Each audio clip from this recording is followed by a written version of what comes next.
ఇండియాకి, మయన్మార్‌కి మధ్య సంబంధాలున్నాయి. ఇండియాకి, మయన్మార్‌కి ఫ్రెండ్‌షిప్ ఉంది.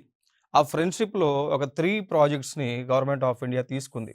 డెవలప్ చేయబోతుంది. ఆ 3 ప్రాజెక్ట్స్‌ని క్విప్ క్విక్ ఇంపాక్ట్ ప్రాజెక్ట్స్ అంటాం. ఆ ప్రాజెక్ట్‌లని క్విక్ ఇంపాక్ట్ ప్రాజెక్ట్స్ అంటాం.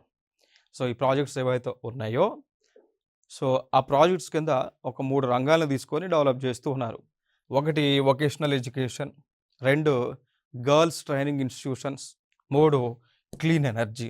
సో, వీటిని ఈ పాయింట్ ఆఫ్ వ్యూలో డెవలప్ చేయబోతూ ఉన్నారు. That's the point. Clear? Vocational education. So, మయన్మార్‌లో ఎడ్యుకేషన్ డెవలప్ చేస్తారు. అదేవిధంగా బాలికల యొక్క విద్యను అభివృద్ధి చేయడానికి ఇన్‌స్టిట్యూషన్స్‌ని ఏర్పాటు చేస్తారు. అదేవిధంగా క్లీన్ ఎనర్జీ, శుభ్రమైనటువంటి శక్తిని ఉత్పత్తి చేసే విధంగా. క్లీన్ ఎనర్జీ అంటే రెన్యూబుల్ ఎనర్జీ.